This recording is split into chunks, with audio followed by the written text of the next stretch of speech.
नमस्कार दोस्तों, मैं हूं आपका फ्रेंड अमित और हाजिर हूं आपके सामने एक नए वीडियो के साथ में। इस वीडियो में हम जो जीडीपी का कंसेप्ट है उसको पूरा करने की कोशिश करेंगे और देखेंगे कि रिलेटेड कंसेप्ट डिस्कस करने के बाद में क्या सामने आता है। ये आप अपनी स्क्रीन पर मेरे बारे में थोड़ी बहुत जानकारी देख रहे हैं। ये आपकी इस जानकारी का होना या ना होना आपके लिए उतना अनिवार्य नहीं है। इससे आपकी सेहत पर कोई अच्छा बुरा असर नहीं पड़ने वाला, तो इससे आप इग्नोर भी कर सकते हैं। लेकिन आने वाली जो स्लाइड है वो बहुत इम्पोर्टेंट है, उसका ज़रूर अच्छा बुरा असर आप पे हो सकता है। तो उन स्क्रीन्स को थोड़ा सा अच्छे से विचार करें और अच्छे से देखें उनको। और दूसरी चीज़, मैं ये एज्यूम कर रहा हूँ कि आपने मेरा पहला वाला वीडियो आपने अच्छे से देखा हुआ है, उसको समझा है, तभी इस वीडियो को देख रहे हैं। अगर आपने नहीं देखा तो उसे ज़रूर देखें।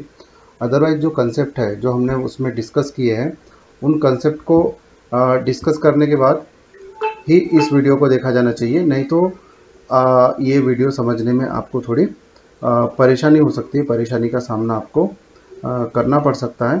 ठीक है, तो हम शुरू करते हैं। एक बार मैं रिवाइंड करा देता हूँ कि हमने पिछले चैप्टर में क्या क्या पढ़ा था, पिछले वीडियो में क्या देखा था। तो सबसे पहले हमने जीडीपी को समझा था। ठीक, उसके बाद हमने कंसेप्ट देखे थे अलग अलग टाइप के। कौन कौन से कंसेप्ट देखे थे हमने? कंसेप्ट ऑफ वैल्यू एडिशन देखा था। ठीक है, और उसके बाद देखा था कंसेप्ट ऑफ डिप्रिसिएशन। उसके बाद देखा था कंसेप्ट ऑफ डिमांड। ये तीन कंसेप्ट हमने देखे थे। अब ये कहानी जो है, पिक्चर, इसके बाद से हम आगे बढ़ाते हैं और देखते हैं कि क्या सामने आता है। ठीक है, आ, तो हम शुरू करते हैं एक इम्पॉर्टेंट टॉपिक के साथ में। इस टॉपिक का नाम है circular income of economy, circular flow of income, इस टॉपिक का नाम है। तो ये डायग्राम मैंने एनसीईआरटी से लिया गया है, एनसीईआरटी से लिया है, तो इसलिए मैंने उनको थैंक यू भी दे दिया। चलिए आगे बढ़ते। तो फर्म क्या होती है? कोई भी प्रोडक्शन प्रोसेस का सेंटर पॉइंट होती है। फर्म कोई भी प्रोडक्शन प्रोसेस का सेंटर पॉइंट होती है। सारे प्रोडक्शन प्रोसेस जो होते हैं फर्म से स्टार्ट होती है। ठीक है, सारी प्रोडक्शन प्रोसेस फर्म से स्टार्ट होती है और ये फर्म पे ही जाके क्या हो जाती है? समाप्त हो जाती है। तो इसलिए इकोनॉमी में फर्म का बहुत इम्पोर्टेंस होता है। ठीक, अब कैसे फर्म से होकर शुरू होती है और प्रोडक्शन प्रोसेस, और कैसे फर्म पर जाकर एंड होती है, ये हमको समझाएगा ये सर्कुलर डायग्राम। और इस डायग्राम की मदद से हम जीडीपी को कैलकुलेट करने की तीनों मेथड भी समझेंगे। ठीक है, प्रोवाइडेड दैट कि आपने पहला वीडियो देखा हुआ है, तभी इसको समझे, तभी ये समझ में आएगा अच्छे से, नहीं तो प्रॉब्लम हो सकती है। ठीक है, अब आप देखिए आपके स्क्रीन पर एक फर्म बना हुआ है, ये फर्म लिखा हुआ है और उसके अपोजिट में लिखा हाउस होल्ड। हाउस होल्ड लिखा हुआ, हाउस होल्ड मतलब परिवार। ठीक है, इंडिविजुअल्स। अब शुरुआत कैसे होती है प्रोडक्शन प्रोसेस की? सबसे पहले आप ये जो मैं रेड लाइन है उसको आप फॉलो करेंगे। सबसे पहले फर्म क्या करती है? 4 फैक्टर ऑफ प्रोडक्शन को हायर करती है। मैंने कल भी बोला था कि आप जो है फैक्टर ऑफ प्रोडक्शन चारों जो है, लैंड, लेबर, कैपिटल और एंटरप्रेन्योर, इनको फर्म से अलग होकर देखना है। ऐसा समझना है कि फर्म जो है इन चारों को एम्प्लॉयमेंट देती है। ठीक है, तो इसी कंसेप्ट को मैं रिपीट कर रहा हूँ और मैं बोल रहा हूँ कि जो सबसे पहले क्या होता है कि फर्म जो है इन चारों को एम्प्लॉयमेंट देती है, इनको हायर करती है और इनसे सर्विसेज लेती है। देखिए सबसे नीचे वाला जो लाइन है उसको देखिए, रेड पेन से मैं चला रहा हूँ, आप देखिए, ये देखिए ये है। तो ये हाउस होल्ड ने क्या दी है? हाउस होल्ड ने दी है फैक्टर सर्विसेज। फैक्टर अगर सर्विस दे रहे हैं तो उसको फैक्टर सर्विसेज बोलेंगे। ठीक है, अब इसके ऊपर वाला लाइन, जब ये फैक्टर, चारों factor, land, labour, capital, entrepreneur, ये जब सर्विसेज देते हैं फर्म को तो इनको क्या मिलती है? पेमेंट मिलती है। ठीक है, अब मान के चलिए कि जो फैक्टर है जिसने कंपनी को सर्विसेज दी है, लैंड, लेबर, ठीक है, कैपिटल और एंटरप्रेन्योरशिप, ये रुपए में इनका मूल्य मान के लिए इतने रुपए की इनको सेवाएं दी है। तो मैंने कल बताया था कि ये जो जितना भी ये अमाउंट है, अब ये एंटरप्रेन्योर का ही प्रॉफिट हो गया, तो ये सारा मिलके बन रहा है 100 रुपया। सबका टोटल करेंगे आप, 30 + 30 कोई रॉकेट साइंस नहीं है इसमें, +20 तो ये सबका सम हो गया 100 रुपये। अब सबका सम 100 रुपये हो गया, तो 100 रुपये का फैक्टर पेमेंट किसने किया है? 100 रुपये का फैक्टर पेमेंट जो है वो किसने किया? फर्म ने किया। 100 रुपये कहाँ से गए? ये गए फर्म से हाउस होल्ड की तरफ। ठीक, अब हाउस होल्ड के पास में, अब ये सारे हाउस होल्ड है भाई, जो फैक्टर पेमेंट जो लैंड का रेवेन्यू दिया, रेवेन्यू मतलब रेंट दिया है, वो किसी न किसी व्यक्ति को दिया होगा, किसी न किसी परिवार को ही गया होगा। ठीक है, तो इन सबको हम, और जो कैपिटल है, कैपिटल में अगर बैंक को इंटरेस्ट दिया है, तो बैंक को इंटरेस्ट दिया है तो वो भी किसी न किसी को इनकम के फॉर्मेट में प्राप्त होगा ही वो इंटरेस्ट, बैंक अपने पास तो रखने वाली नहीं है। तो इस तरीके से आप देखेंगे कि ये सारी की सारी इनकम है, मतलब फैक्टर इनकम जो हुई है वो सारी की सारी इनकम अब लोगों में डिस्ट्रीब्यूट होने वाली है। ठीक, तो अब ये इनकम डिस्ट्रीब्यूट होगी, तो ये 100 रुपये कहाँ चले गए? फर्म से कहाँ चले गए? हाउस होल्ड के पास में। ये 100 रुपये इधर आ गए। अब हाउस होल्ड क्या करेंगे? अब इसको फॉलो करिए, ऊपर वाला डायग्राम। ठीक है, अब ये सर्विसेज लेने के बाद में फर्म ने क्या बनाए? गुड्स एंड सर्विसेज बनाए, और गुड्स एंड सर्विसेज कहाँ जाएंगे? अब ये जाएंगे हाउस होल्ड की तरफ। ठीक है, हाउस होल्ड की तरफ, तो फर्म को क्या मिली? सर्विसेज, और हाउस होल्ड को क्या मिले? गुड्स। अब हाउस होल्ड को जो गुड्स मिले हैं वो गुड्स को खरीदेंगी कंपनी। ठीक है, तो कैसे करेगी? ये हाउस होल्ड जो है ये 100 रुपये इन्वेस्ट करेंगे, और सॉरी एक्सपेंडिचर करेंगे, और ये 100 रुपये फिर से कहाँ चले जाएंगे? ये फर्म के पास आ जाएंगे। ठीक है, तो टोटल मिला के जो फर्म ने जो 100 रुपया पेमेंट किया था वो वापस कहाँ चला गया? वो वापस फिर से फर्म के पास चला गया। ठीक है, तो ये इसको बोलते हैं सर्कुलर फ्लो ऑफ इनकम। ठीक है, that is called circular flow of income. अब हमने वैल्यू एडिशन इससे पहले डिस्कस कर लिया है, तो वैल्यू एडिशन जो डिस्कस किया है, तो और डेप्रिसिएशन भी डिस्कस किया है, और वैल्यू एडिशन, डेप्रिसिएशन और डिमांड तीनों हमने जो है वो डिस्कस किए। अब ये जो फैक्टर को जो पेमेंट मिला, कंपनी ने पेमेंट किया, भाई किसी ने पेमेंट किया तो किसी को आई हुई, तो ये जो इनकम बताई थी मैंने 100 रुपये, ये 100 रुपये हो जाएगी फैक्टर कॉस्ट। ठीक है, और भारत मान के चलिए क्लोज इकोनॉमी है, और उसमें कोई भी एक्सपोर्ट इंपोर्ट, क्लोज इकोनॉमी मतलब कोई एक्सपोर्ट इंपोर्ट नहीं हो रहा, और दूसरा उसमें कोई टैक्स नहीं है, तो इस कंडीशन में 100 रुपये हो जाएगी भारत की जीडीपी।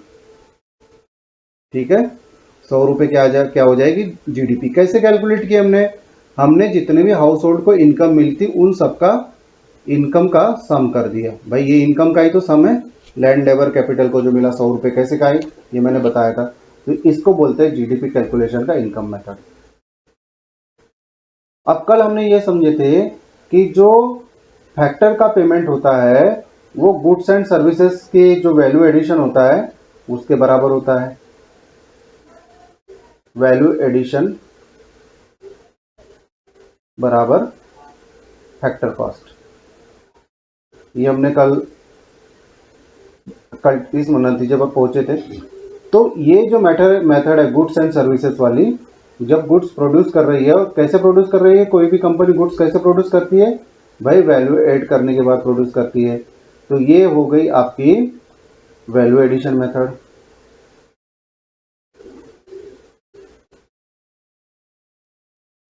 ठीक, और हाउस होल्ड के पास जो 100 रुपये आए थे, उसी 100 रुपये को लोगों ने खर्च किया, और अब हम नापेंगे कि लोगों ने कितने रुपए खर्च किए, सबने मिलाकर तो 100 रुपये खर्च किए, तो हमारी जीडीपी एक्सपेंडिचर मेथड से भी कितनी हो गई? 100 रुपये हो गई। तो इस तरह आप पाएंगे कि तीनों मेथड से जो है, ये नीचे वाला मेथड हो गया एक्सपेंडिचर मेथड, ये सॉरी ऊपर वाला स्पेंडिंग जिसमें लिखा हुआ है, तो तीनों मेथड से कितना आ रहा है जीडीपी? 100 रुपये आ रहा है। ठीक है, तो ये जीडीपी कैलकुलेशन की तीनों मेथड थी। अब हम आगे बढ़ते हैं। तो इसके बाद में जीडीपी कैलकुलेशन के बाद में हम देखते हैं कि डेप्रिसिएशन क्या क्या रोल है। देखिए, अभी हमने जीडीपी कैलकुलेट किया था 100 रुपीज़। ठीक है, वो तीनों मेथड से देखा था, इनकम मेथड से भी देखा था, फिर एक्सपेंडिचर मेथड से भी देखा था, और वैल्यू एडिशन मेथड से भी देखा था। तीनों मेथड हम देख चुके। अगर आप चाहते हैं कि मैं इस पर सेपरेट वीडियो बनाऊं तो मैं इसको भी बना सकता हूँ। ठीक है, ये तीनों मेथड से हमारा कितना है, 100 रुपये आ रहे थे, अभी हमने कैलकुलेट किया था, वो 20 प्लस 20 प्लस 30 प्लस 30 बराबर 100 रुपीज़। ठीक, अब ये जो 100 रुपीज़ आए इसको बोला जाता है ग्रॉस जीडीपी। और इसमें से मान के चलिए अगर ministry of commerce and industry depreciation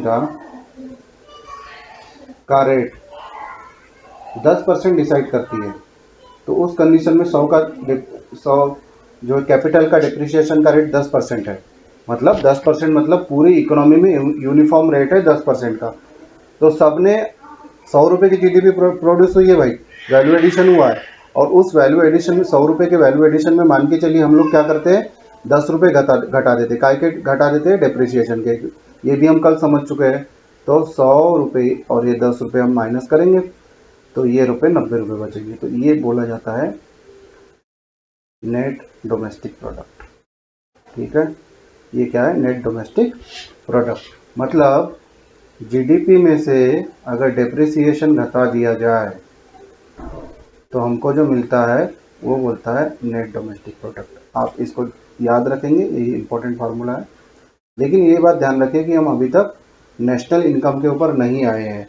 जब हम नेशनल इनकम के ऊपर आएंगे तब एक और चीज़ इसमें ऐड करेंगे। ठीक है, तो नेट का मतलब जीडीपी के कॉन्सेप्ट में क्या होता है, फिर भी अगर नहीं आए हैं फिर भी आप समझ लिए कि जीएनपी जो है उससे आप एनएनपी पे जाएंगे, तो उससे भी कैसे जाएंगे आप एनएनपी के ऊपर, वो भी डेप्रिसिएशन माइनस करके। काय में से डेप्रिसिएशन माइनस होगा, जीएनपी में से। तो फिर एक बार और समझा देता हूँ कि GNP minus depreciation is equal to NNP. ठीक, तो ग्रॉस से नेट पर जाना है, ग्रॉस मतलब टोटल, तो उसमें से डिप्रिसिएशन घटा देते। अब ये क्यों घटा रहे, क्या घटा रहे, ये सारी बातें हम पहले ही डिस्कस कर चुके हैं। ठीक है, अब हम आगे बढ़ते हैं। अब बहुत इंपॉर्टेंट कंसेप्ट है।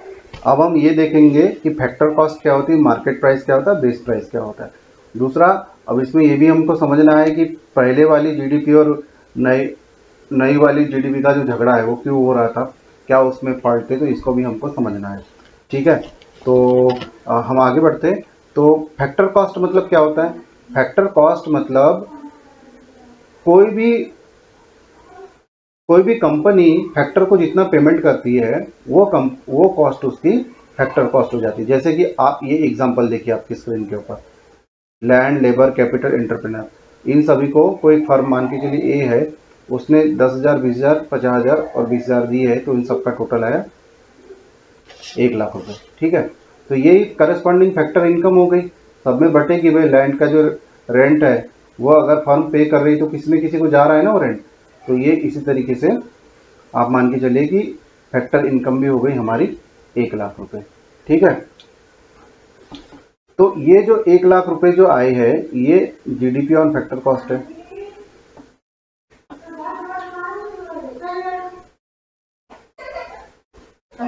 ओके, लेकिन ये बात ध्यान रखना है कि जब फैक्टर कॉस्ट की हम कैलकुलेशन करते हैं उसमें कोई भी टैक्स नहीं होता है, no tax is included in the factor cost.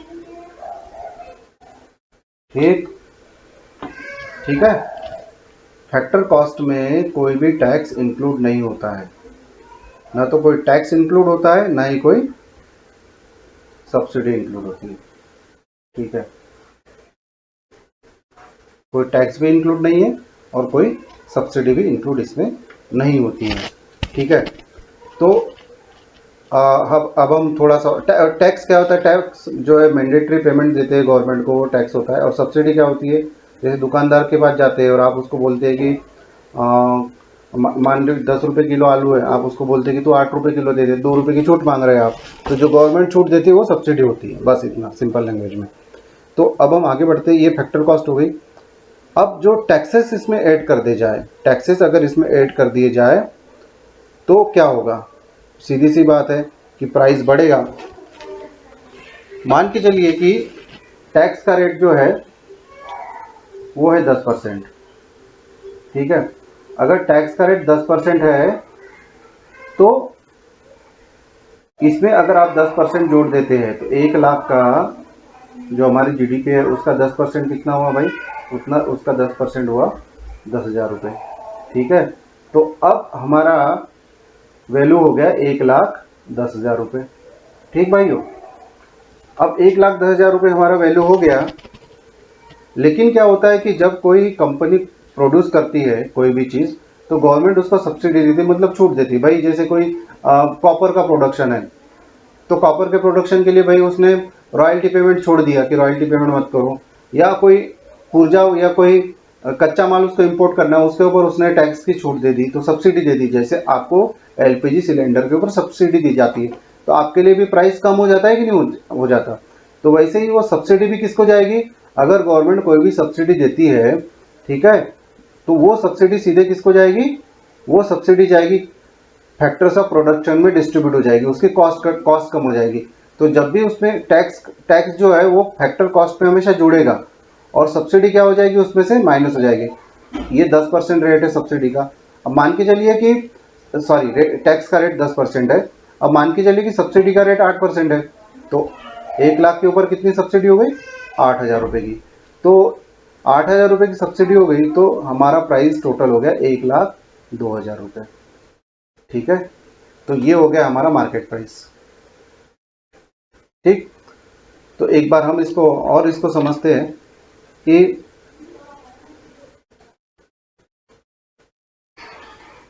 Factor cost से कैसे हम मार्केट प्राइस पर हम जा सकते हैं।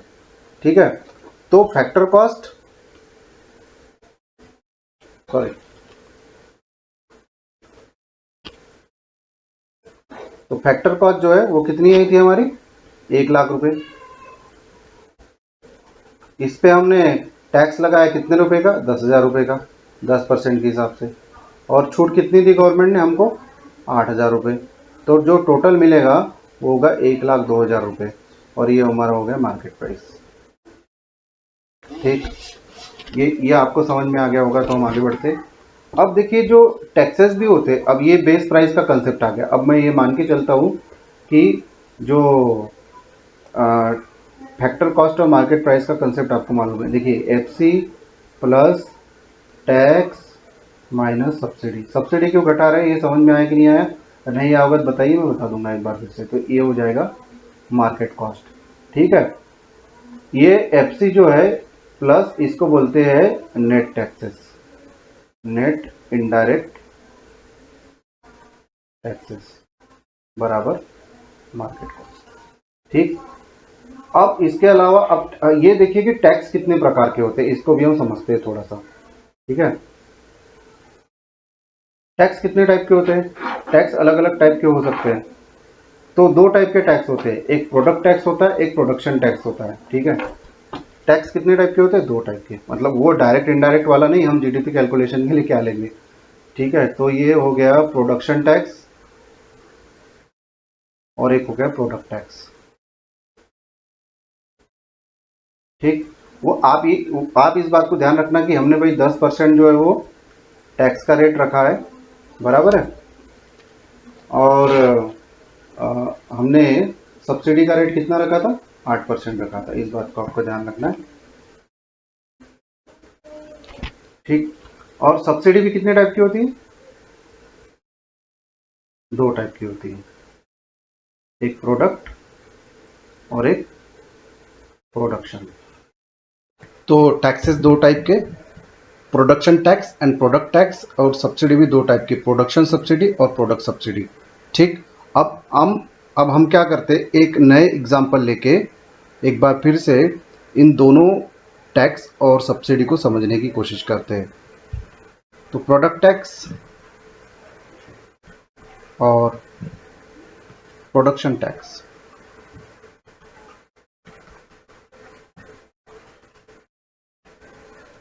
सॉरी,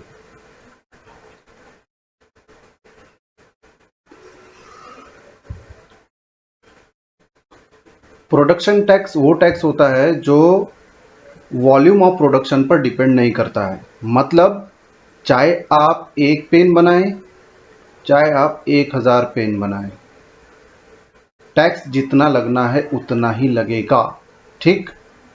जबकि product tax volume of production पर डिपेंड करता है। जितना ज़्यादा प्रोडक्शन उतना ज़्यादा टैक्स, जितना कम प्रोडक्शन उतना कम टैक्स। तो अगर हम दूसरे शब्दों में कहें तो किसी भी प्रोडक्ट का प्रोडक्शन शुरू होने से पहले जो टैक्सेस लगते हैं वो सारे टैक्सेस आते हैं प्रोडक्शन टैक्सेस में, और प्रोडक्ट टैक्स प्रोडक्शन होने के बाद जो टैक्सेस लगते हैं वो सारे टैक्सेस हो जाएंगे आपके प्रोडक्शन टैक्सेस। ठीक है। इसको एग्जांपल से समझते हैं। जैसे मान के चलिए कि स्टैम्प ड्यूटी है। अब किसी ने कोई प्रॉपर्टी खरीदी, उसके ऊपर स्टैम्प ड्यूटी देना है उसको। ठीक। स्टैम्प ड्यूटी देना है। कोई जमीन खरीदी उसके ऊपर, या उसको रेंट देना है, सॉरी फीस देनी है कोई, या स्टैम्प ड्यूटी देनी है, इसको समझ सकते हैं। तो अब ये स्टैम्प ड्यूटी जो हो गई, ये प्रोडक्शन प्रोसेस से पहले की है। ठीक।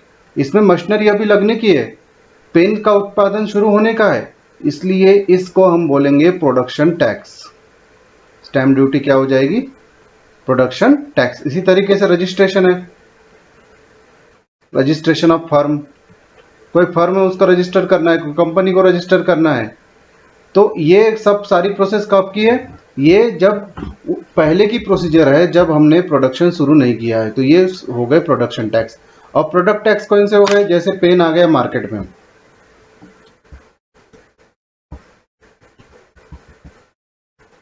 ठीक, तो पेन जब मार्केट में आ गया तो उस कंडीशन में जो उसके ऊपर जो टैक्स लग रहा है, जैसे कि पिछले एग्जाम्पल में हमने 10% एग्जाम्पल के तौर पर लिया था, तो वो टैक्स हो जाएगा आपका प्रोडक्ट टैक्स। तो ये है प्रोडक्शन टैक्स और प्रोडक्ट टैक्स। जितने ज़्यादा पेन आपके पास आप उत्पादित करोगे उतना ज़्यादा आपको टैक्स गवर्नमेंट को देना पड़ेगा। ठीक है। अब हम समझते हैं प्रोडक्ट सब्सिडी, और उसके बाद में प्रोडक्शन सब्सिडी। ऐसी सारी सब्सिडियां जो उत्पादन शुरू होने से पहले दी जाती है, प्रोडक्ट सब्सिडी हो जाएगी, सॉरी प्रोडक्शन सब्सिडी हो जाएगी, और ऐसी सारी सब्सिडी जो उत्पादन शुरू होने के बाद दी जाती है वो हो जाएगी प्रोडक्ट सब्सिडी। तो कैसी सब्सिडी होती है? कौन सी सब्सिडी जो है वो प्रोडक्शन सब्सिडी हो जाएगी। अब मान के चलिए कि कोई फार्मर है, वो इनपुट डाल रहा खेत में, फार्मर इनपुट डालता है खेत में, तो क्या क्या इनपुट डालता है भाई? अच्छे सीड चाहिए उसको, ठीक है, हाई यील्डिंग वेराइटी चाहिए उसको, उसको इलेक्ट्रिसिटी चाहिए, ठीक है। तो ये सारी चीजें जो है ये इनपुट है उसके लिए। तो इनपुट के ऊपर गवर्नमेंट सब्सिडी देती है, तो उसको बोलते हैं इनपुट सब्सिडी। ठीक। सब्सिडी मतलब एक टाइप की छूट, हम पहले भी डिस्कस कर चुके हैं। और प्रोडक्ट सब्सिडी मतलब क्या होता है? मान के चलिए कि कोई इलेक्ट्रिक कार मार्केट में आई, अब गवर्नमेंट इसके प्राइस के ऊपर कोई छूट दे रही है, ठीक है, तो हो गई प्रोडक्ट सब्सिडी। इसी तरीके से फार्मर ने अपना फसल जो है वो उगा लिया, किसान केसीसी लेके, केसीसी लोन होता है, उसको लेके उसने फसल की उगाई की। अब उसका वो केसीसी जो बैंक से लिया है उसका इंटरेस्ट पेमेंट करना है, तो एक इंटरेस्ट सबवेंशन होता है, इंटरेस्ट की छूट होती है, छूट, इंटरेस्ट की छूट, तो इसको बोला जाता है, जो है क्या बोलेंगे हम, प्रोडक्ट सब्सिडी। तो मैं ये उम्मीद करता हूँ कि आपको प्रोडक्शन टैक्स और प्रोडक्ट टैक्स आपस में समझ में आ गया होगा, और प्रोडक्ट सब्सिडी और प्रोडक्शन सब्सिडी ये भी आपको समझ में आ गया होगा। ठीक है। अब इस अगर ये समझ में आ चुका है तो अब हम आते हैं मार्केट प्राइस, बेस प्राइस और फैक्टर कॉस्ट के रिलेशन के ऊपर। ठीक है, चलिए, तो अब हम एक ताज़ा एग्जांपल लेते हैं और उसको हम समझने की कोशिश करते हैं। ठीक है, चलिए, मान के चलिए कि आपकी फैक्टर कॉस्ट पे जीडीपी आज की डेट में 100 रुपया है। ठीक।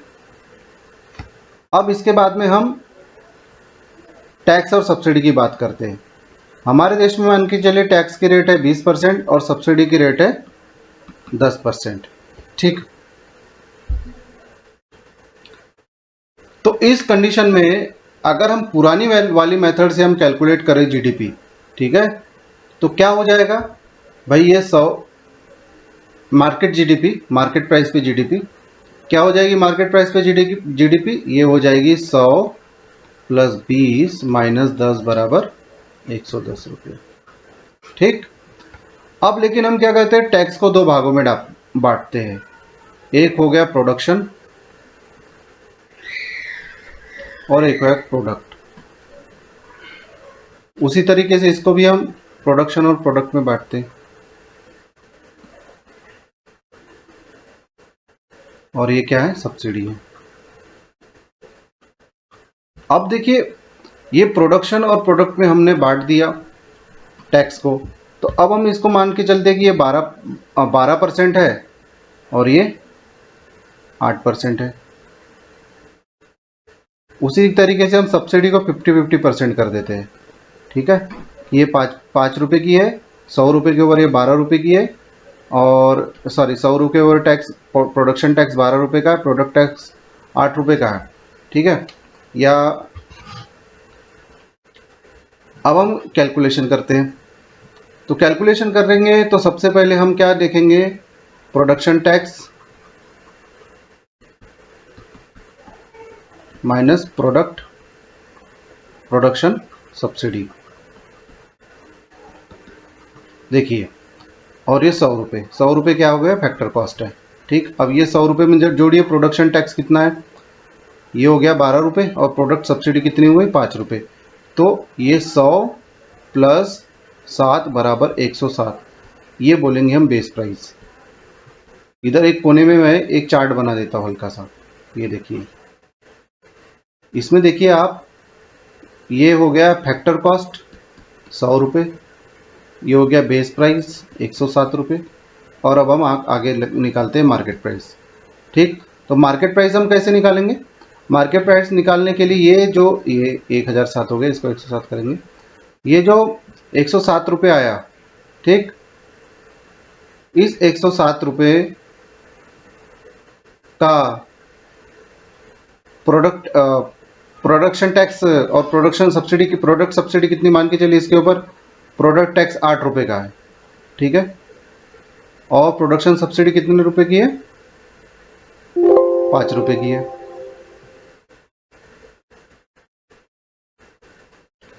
Sorry sorry sorry sorry sorry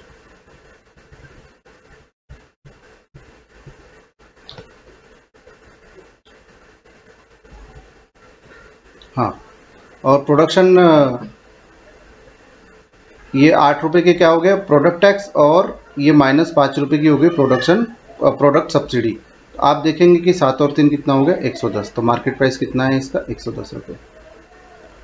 ठीक, तो अब आप देखेंगे कि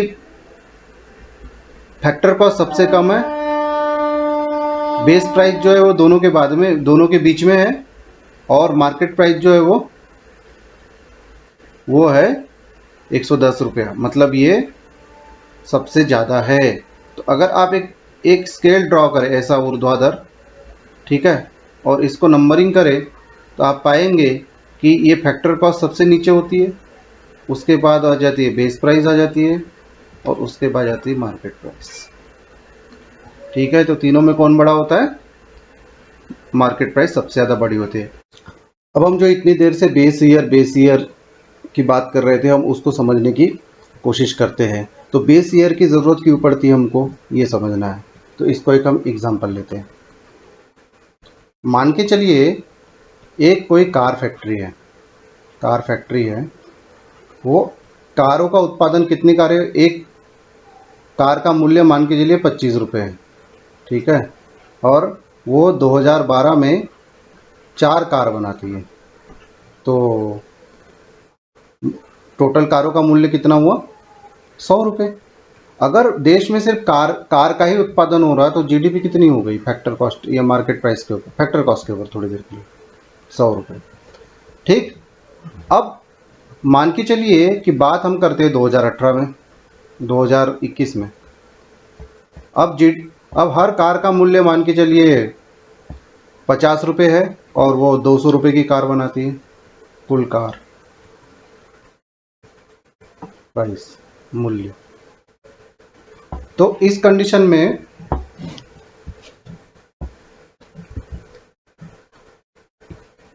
में क्या होगा कि कितनी कारें प्रोड्यूस हुई भाई, 200/4 50 बराबर 4 कार। ठीक है। अब आप पाएंगे कि ऐसा लगता है कि प्राइस तो है, वो प्राइस डबल होने की वजह से हमको ऐसा लग रहा है कि जीडीपी बढ़ गई। ये जो जीडीपी है 200 रुपये, ये करंट प्राइस पे मानी जाती है। ठीक है, ये इसको बोलते हैं करंट प्राइस पे। तो हमने देखा कि जीडीपी जो है वो बढ़ के पता चल रही है, मतलब कि प्राइस का इम्पैक्ट होने की वजह से मूल्य हो गया था कारों का 200 रुपये। लेकिन वास्तव में हमने देखा कि प्रोडक्शन कितनी कारों का है, प्रोडक्शन के लिए सिर्फ 4 कार हो रही है, और 4 कारों का ही प्रोडक्शन है। इसका मतलब क्या हुआ कि आपकी ग्रोथ नहीं हुई है। अभी फिलहाल ऐसे ही समझिए, फिर हम इस कंसेप्ट को भी हम नकारेंगे कि ग्रोथ जो है वो कितनी हुई है, नहीं हुई है। और ग्रोथ 4 की 4 कारें लग रही है। मान के चलिए कि 4 कार बनाने को कितने मजदूर लग रहे थे, 20 मजदूर लग रहे थे। ठीक है, तो अगर टेक्नोलॉजिकल डेवलपमेंट भी कांस्टेंट हो तो उस कंडीशन में, ये 2012 की बात है, तो 2021 में भी क्या हो जाएगा, हमको 4 कार बनाने के लिए कितने मजदूर लगेंगे, 20 मजदूर लगेंगे। और इकोनॉमिक प्रोसेस का मेन डेवलपमेंट होता है स्टैंडर्ड ऑफ लिविंग बढ़ाना ज़्यादा से ज़्यादा लोगों का। और स्टैंडर्ड ऑफ लिविंग कैसे बढ़ेगा, एम्प्लॉयमेंट से बढ़ेगा। और एम्प्लॉयमेंट बढ़ी क्या, नहीं बढ़ी। क्यों नहीं बढ़ी, क्योंकि आपने 4 कारों की जगह 4 ही कारें बनाई। मान के चलिए इसकी जगह आप 8 कारें बनाते तो यहाँ कितने लोग काम करते, हाइपोथेटिकल एग्जाम्पल है, 40 लोग काम करते। ठीक है, 40 पीपल वुड हैव वर्कड। तो इस कंडीशन में रोजगार बढ़ता। तो अब ये हमको पता नहीं लग रहा है कि वास्तव में उत्पादन बढ़ा है कि नहीं बढ़ा है कारों का। तो इसलिए हम क्या करते हैं, प्राइस के इफेक्ट को नलीफाई करते हैं। प्राइस के इफेक्ट को नलीफाई करते हैं, और प्राइस का इफेक्ट नलीफाई करने के बाद हम जीडीपी की गणना करते हैं।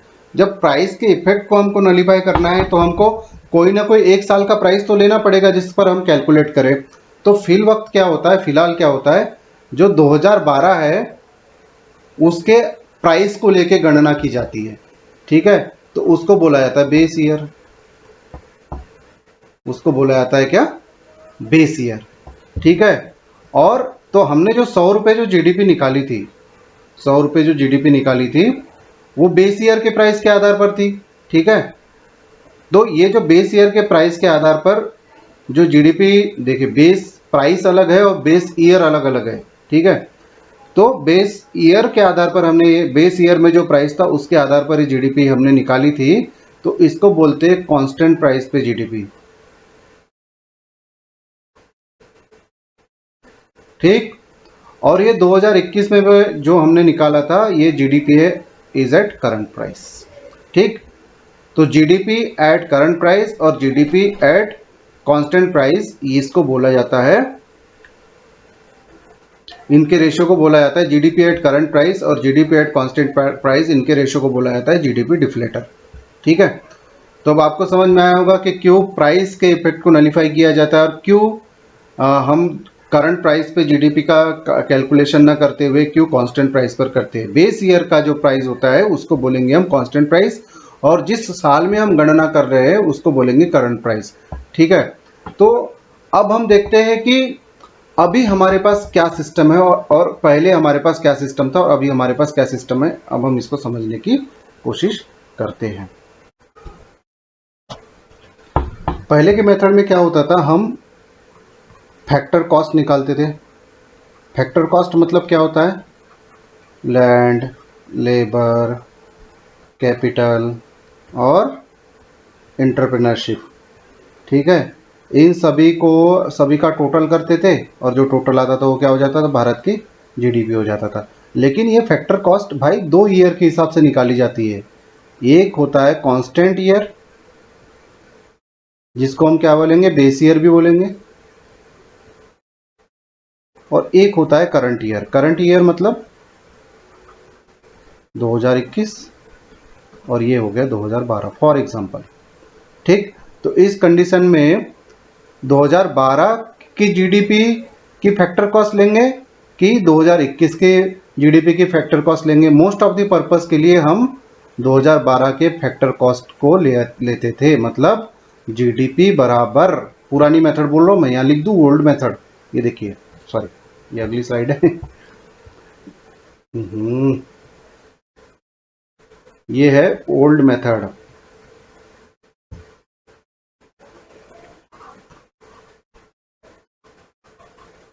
ठीक, तो जीडीपी बराबर फैक्टर कॉस्ट, इसमें कोई टैक्स नहीं जुड़ा है भाइयों बहनों, और एट कांस्टेंट प्राइस। अब हम क्या कर रहे हैं आज की डेट में, अब हम क्या कर रहे हैं, अब हम बेस ईयर निकाल रहे हैं, बेस प्राइस निकाल रहे हैं। बेस प्राइस कैसे निकाल रहे हैं, ठीक है, ये जो फैक्टर कॉस्ट है, फैक्टर कॉस्ट, उस पे प्रोडक्शन टैक्स माइनस प्रोडक्शन, बोलिए प्रोडक्शन सब्सिडी, प्रोडक्शन सब्सिडी, ये निकालेंगे। अगर ये कर दिया तो हमारा क्या निकल जाएगा, बेस प्राइस। ठीक, लेकिन बेस प्राइस भी दो हो सकते हैं, कौन से हो सकते हैं बताइए भाई, एक करंट वाला 2012 वाला और एक 2021 वाला। तो हमको कौन सा लेना है, हमको लेना है बेस प्राइस 2012 का। ठीक है, तो बेस प्राइस हम कौन सा लेंगे, 2012 का। ठीक, मतलब कांस्टेंट प्राइस। और ये जो बेस प्राइस है, ये जो बेस प्राइस हमने निकाला है, ठीक, अगर इसमें मैं ये जो पूरा गणित है, ये इसमें एक चीज और प्लस कर दूं, कौन सी चीज प्लस कर दूं, ये दोनों में एक चीज और प्लस कर दूं कि प्रोडक्ट टैक्स और माइनस प्रोडक्ट सब्सिडी, इस चीज को हम समझ चुके हैं, तो ये निकल जाएगी भारत की जीडीपी। तो ये अब ये जो नई जीडीपी निकली, जब हमने प्रोडक्ट टैक्स माइनस प्रोडक्ट मतलब net taxes, net product taxes को ऐड किया, तो उस कंडीशन में जो जीडीपी निकली वो कौन सी निकली है, वो निकली है भाई मार्केट प्राइस पे। किस प्राइस पे निकली है, मार्केट प्राइस पे। ठीक है, तो अब ये लॉजिकल, थोड़ी लॉजिकल है, लेकिन ये कांस्टेंट प्राइस पे है, ये क्यों, कौन से प्राइस पे चल रही है, कांस्टेंट प्राइस पे। ठीक, तो दो, आप भारत की जीडीपी मतलब क्या, अभी वास्तव में भारत की जीडीपी मतलब क्या, मतलब ग्रॉस वैल्यू एडिशन। अभी जो मेथड है ग्रॉस वैल्यू एडिशन, आपको पढ़ाया था कि फैक्टर कॉस्ट जो होती है वैल्यू एडिशन के बराबर होती है पहले वीडियो में। तो ग्रॉस वैल्यू एडिशन एट, ठीक है, gross value addition at constant price. और ग्रॉस वैल्यू एडिशन में दोनों के दोनों टैक्स आते हैं, कौन से टैक्स, नेट प्रोडक्शन टैक्स और नेट प्रोडक्ट टैक्स। ठीक, उम्मीद करता हूं कि आपको समझ में आया होगा। तो एक बार और हम ले लेते। ओल्ड मेथड में क्या होता था, फैक्टर कॉस्ट निकाली जाती थी, लैंड लेबर कैपिटल एंटरप्रेन्योरशिप, और उन सबको जोड़ के जीडीपी एट फैक्टर कॉस्ट निकालते थे। और जो फैक्टर कॉस्ट पे जीडीपी है वो 2 ईयर के हिसाब से हो सकती है, करंट ईयर और कांस्टेंट ईयर। तो करंट ईयर को हम लोग बेस ईयर भी बोलते हैं। तो जीडीपी मतलब 2012 या जो बेस ईयर या कांस्टेंट ईयर था उसके बेसिस पे जो गिनती की जाती थी उसको हम बोलते थे जीडीपी।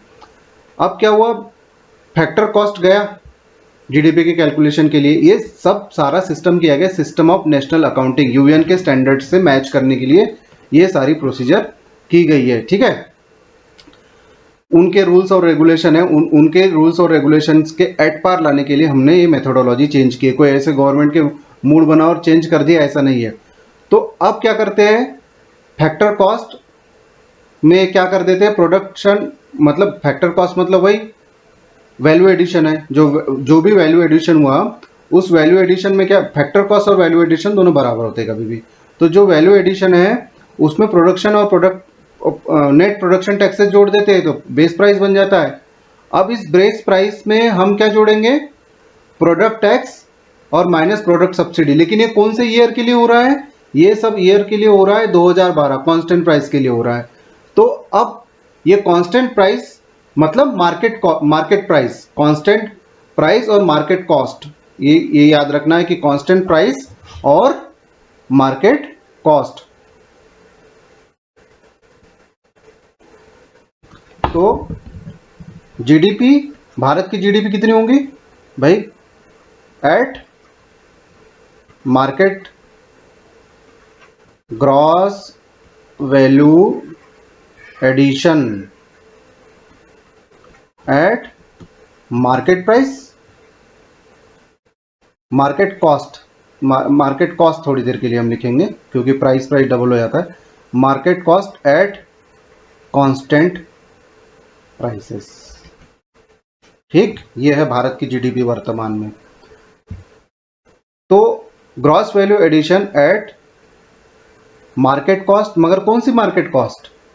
2012 की कि 2021 की? तो ये मार्केट कॉस्ट लेनी हमको 2012 की, तो ये हो जाएंगी भारत की जीडीपी। तो अब जो आप भारत की जीडीपी की रेट पढ़ते हैं वो ये वाली रेट पढ़ते हैं। ठीक है, तो अब जो है जीडीपी, एमपी आ गया, मार्केट प्राइस आ गया। अब इसमें से यार जीडीपी आ गया, थोड़ी देर के लिए मार्केट प्राइस छोड़ो, कंफ्यूजन के लिए, कंफ्यूजन होता है। इसमें से डेप्रिसिएशन हटा दो, या डेप्रिसिएशन भी पढ़ चुके हैं हम लोग पहले वीडियो में, या कंजम्पशन ऑफ फिक्स कैपिटल हटा दो, तो हमारा क्या बच जाएगा? हमारा बच जाएगा एनडीपी, नेट डोमेस्टिक प्रोडक्ट। ठीक, तो ये था, अभी तक हमने देखा कि पुराने ईयर, पुरानी मेथड से और नई मेथड से हम कैसे जीडीपी कैलकुलेट करते थे। अब हम देखते हैं कि जो बेस ईयर है उसका क्या इंपॉर्टेंस है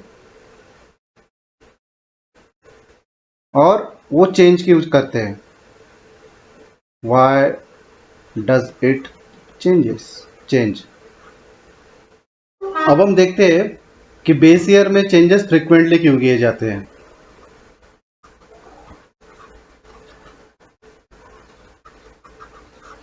पहले 2004-5 था, ठीक है, उसके बाद में हुआ 2011-12। अब गवर्नमेंट बोल रही है कि इसको 2017-18 करेंगे। तो गवर्नमेंट को कोई काम धंधा नहीं क्या, ऐसे उठा के बेस ईयर बढ़ा दिया और चेंज कर दिया कि इसका कुछ सिग्निफिकेंस भी होता है। तो इसको हम थोड़ा सा समझने की कोशिश करते हैं। मान के चलिए कि आप जीडीपी की गणना कर रहे हैं 1920 में, ठीक, तो क्या उस टाइम पे मोबाइल था? नहीं था। ठीक, क्या 1920 में इंटरनेट था? बोले नहीं था। तो अब ये, लेकिन ये सारे प्रोडक्ट जो है वो कब मिल रहे हैं? ये मिल रहे हैं 2012 में, 2004-5 में मिल रहे हैं। तो अगर हम 1920 के आधार पर ही हम जीडीपी का कैलकुलेशन करें तो आप पाएंगे कि ये बहुत सारे ऐसे प्रोडक्ट है वो कैलकुलेशन से छूट जाएंगे। इसलिए जब भी बेस ईयर चेंज होता है तो खाली ईयर चेंज नहीं होता है, उसकी मेथोडोलॉजी भी चेंज हो जाती है। मतलब डाटा कैप्चर करने का जो सिस्टम है उसमें भी चेंजेस होता है, वो भी प्रोग्रेसिव होती है, उसमें भी डेवलपमेंट होते हैं। और उसमें डेवलपमेंट होने की वजह से वो ज़्यादा एक्यूरेट डेटा पेश करती है। तो पहली चीज़ क्या होगी, नए नए इनोवेशन होते हैं, नए नए प्रोडक्ट और सर्विसेज लॉन्च होते रहते हैं। जैसे कि 2016 में जियो रिवॉल्यूशन आया था, उसके बाद पूरा सिस्टम ही चेंज हो गया। ठीक, उसी तरीके से नए प्रोडक्ट आते रहते हैं और नए प्रोडक्ट और सर्विसेज को हमारी जीडीपी में इंक्लूड करना जरूरी होता है। अगर हम पुराने मेथड से ही हम जीडीपी कैलकुलेट करें, पुराने मेथड मतलब बेस ईयर के आधार पर ही हम जीडीपी कैलकुलेट करें, तो उसमें से बहुत सारे प्रोडक्ट और सर्विसेज छूट जाएंगे जो इस ईयर में है। ठीक, तो और साथ में जो डेटा कैप्चर करने की जो मेथोडोलॉजी होती है वो मेथोडोलॉजी भी इम्प्रूव होते चलती है। ठीक है, तो इनोवेशन इसका रीजन है। एक पहला रीजन क्या है, इनोवेशन। इनोवेशन की वजह से नए नए प्रोडक्ट और सर्विसेज आते रहते हैं, नई नई मशीनरी लगते रहती है, नए नए टाइप के स्किल आते रहते हैं, नए नए टाइप के क्या आते हैं, लेबर्स आते हैं, स्किल एंड लेबर, इसमें भी इम्प्रूवमेंट होता है। ठीक है, नए प्रोफेशनल आते हैं। ठीक, तो इस वजह से क्या होता है कि नए जीडीपी में पुराने डाटा को कैप्चर, पुराना जो बेस ईयर है उसमें ये सब चीज़ें नहीं होती, तो उसको कैप्चर करना ज़रूरी होता है।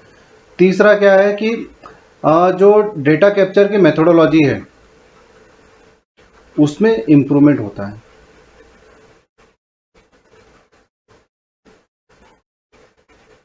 और उस इम्प्रूवमेंट को इसमें इंक्लूड करने के लिए हमको क्या करना पड़ता है, मेथड्स को चेंज करना पड़ता है। सॉरी, मेथड बोल रहा हूँ कि जो ये बेस ईयर है इसको चेंज करना पड़ता है। अब बेस ईयर चेंज किया था इस बार और जीडीपी की मेथोडोलॉजी चेंज हुई थी, तो उसमें बहुत सारा विवाद उठा था, उसको भी हम थोड़ा सा इसमें समझने की कोशिश करते हैं। ठीक है, तो पहले क्या होता था, जीडीपी का कैलकुलेशन आईआईपी पे करते थे। आईआईपी क्या है, ये IIP plus annual survey of industries. ये एनुअल सर्वेज और ऑफ इंडस्ट्री और आईआईपी क्या है, ये क्या करती है, फैक्ट्री एक्ट में जितनी भी कंपनी रजिस्टर्ड है, फैक्ट्री एक्ट में रजिस्टर्ड कंपनी, उनका डेटा कैप्चर करते हैं। काय का डेटा कैप्चर करते हैं, वैल्यू एडिशन का। वैल्यू एडिशन हम समझ चुके हैं, पहले वीडियो में हम वैल्यू एडिशन समझ चुके हैं, इसलिए इस वीडियो को देखने से पहले वह पुराना वीडियो जरूर देखिए। तो वैल्यू एडिशन कैप्चर करते हैं, और वैल्यू एडिशन कैप्चर करने के लिए हम एनुअल सर्वे ऑफ इंडस्ट्री, अब ये एनुअली होता था तो साल में एक बार हुआ, तो हमने सारे इंडस्ट्री का वैल्यू एडिशन हमने कैप्चर किया। अब जो है वैल्यू एडिशन जो है वो साल भर तो अवेलेबल नहीं है, लेकिन जीडीपी में कुछ ना कुछ चेंज आते रहता है, बढ़ते रहती है, घटते रहती है, क्वार्टरली उसका प्रोजेक्शन करना पड़ता है। तो हम इसके लिए आईआईपी के आंकड़े लेते थे। आईआईपी क्या है, यह है इंडेक्स ऑफ इंडस्ट्रियल प्रोडक्शन। कौन जारी करता है उसको, सीएसओ इशू करता है। ठीक है, सेंट्रल स्टैटिस्टिकल ऑर्गेनाइजेशन, ये मोस्पी के अंडर काम करता है। मोस्पी क्या है, ministry of statistics and programme implementation. इनके अंदर में एक ऑर्गेनाइजेशन है, ये आईआईपी के आंकड़े जारी करता है, हर मंथ में जारी करता है, और 6 वीक्स का इसके बीच में गैप होता है। इसको हम इन्फ्लेशन वाले चैप्टर में डीप में समझेंगे। अभी इतना समझिए कि ये आईआईपी के आधार पर ये आंकड़े जारी किए जाते थे। ठीक है, क्यों जारी करना पड़ता था कि सर्वे क्या होता था, वो एनुअली आता था, और जब सर्वे एनुअली आता था तो उसका जो डेटा था एक साल बाद ही उपलब्ध होता था। लेकिन मान के चलिए कि 2012 में आपने जीडीपी का कैलकुलेशन किया, अब 2012 का तो आ गया आपके पास डेटा, लेकिन 2012 के बाद 2013 का जो क्वार्टर है उसके लिए आपको जीडीपी का कैलकुलेशन करना है, फर्स्ट 3 क्वार्टर्स का। तो उसके लिए पिछला डाटा जो एनुअल सर्वे ऑफ इंडस्ट्रीज का था उसको यूज करते थे, और उसके साथ में डेटा जोड़ते थे इंडेक्स ऑफ इंडस्ट्रियल प्रोडक्शन की, भाई कितनी ग्रोथ हुई, और ये दोनों का डेटा मिला के हम प्रोजेक्ट करते थे जीडीपी की, मैन्युफैक्चरिंग में कितना वैल्यू एडिशन है। ठीक है, लेकिन इसमें एक झोल था। क्या झोल था कि ये इंडेक्स ऑफ इंडस्ट्रियल प्रोडक्शन है, ये खाली फैक्टर कॉस्ट जो होती थी, और फैक्टर कॉस्ट क्या होती है, मैन्युफैक्चरिंग कॉस्ट। फैक्टर कॉस्ट बराबर क्या होगा, मैन्युफैक्चरिंग कॉस्ट जो फैक्ट्री को लगती है, मैन्युफैक्चरिंग कॉस्ट, उसको कैप्चर करता था। ठीक है, मतलब कोई कार बनाने में मान के चलिए 4 लाख रुपए लगे, मतलब 4 लाख रुपए लगे, मतलब क्या है कि इसमें लैंड, लेबर, कैपिटल, एंटरप्रेन्योरशिप और ये सब मिला के वैल्यू एडिशन हुआ 4 लाख का। ठीक, अब ये 4 लाख, ये इतना ही 4 लाख का जो फैक्ट्री कॉस्ट पे जो वैल्यू एडिशन होता था वो उसी को ऐड करता था। लेकिन आप एक बात बताइए, क्या इसमें ब्रांडिंग नहीं होती है, क्या इसकी पैकेजिंग नहीं होती है? अब छोटे पैकेट, छोटे इसकी तो पैकेजिंग होगी। तो अब कार को कलर कौन सा लगाना है, ठीक है, कितनी सुंदर वो दिखनी चाहिए, तो ये सारे चार्जेस, ब्रांडिंग, पैकेजिंग, फिर उसका एडवर्टाइजमेंट है, उसका मार्केटिंग कॉस्ट है, तो ये सब चीज़ें क्या होती थी उसमें ऐड नहीं होती थी, बराबर। खाली वो क्या होती थी, प्रोडक्शन की गतिविधि है उसी को ऐड करके बताता था। तो लेकिन ये तो गलत है, ये भी एक्सपेंडिचर है और ये भी वैल्यू एडिशन है। अब जो नई मेथोडोलॉजी आई है उसमें क्या चेंज हुआ है कि ये जो ब्रांडिंग, पैकेजिंग और मार्केटिंग है और इसी तरह के दूसरे एक्सपेंडिचर है which are different from manufacturing cost या प्रोडक्ट फैक्टर कॉस्ट, वो सारे भी ऐड किए गए हैं। ये पहली बात हो गई।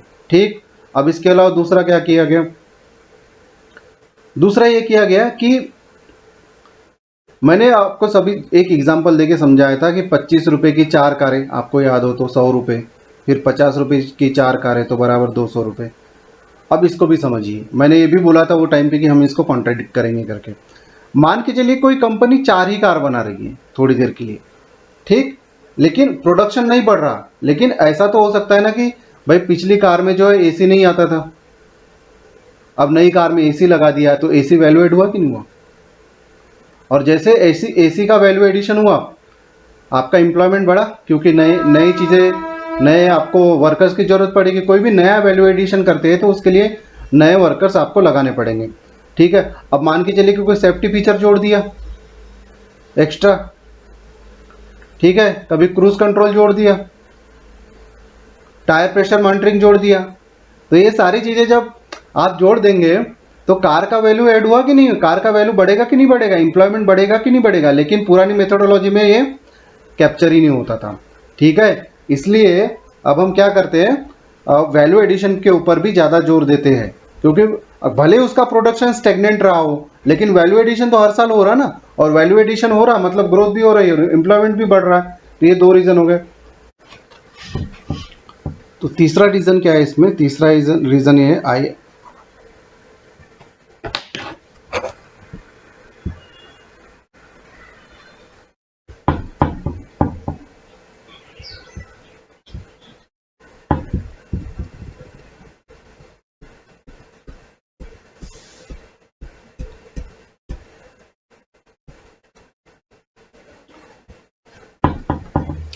तीसरा रीज़न क्या है इसमें? तीसरा रीज़न ये है कि जो आईआईपी का जो डेटा सोर्स हुआ करता था, वो सोर्स हुआ करता था आईआईपी का data, that was source to be using RBI's data of value addition.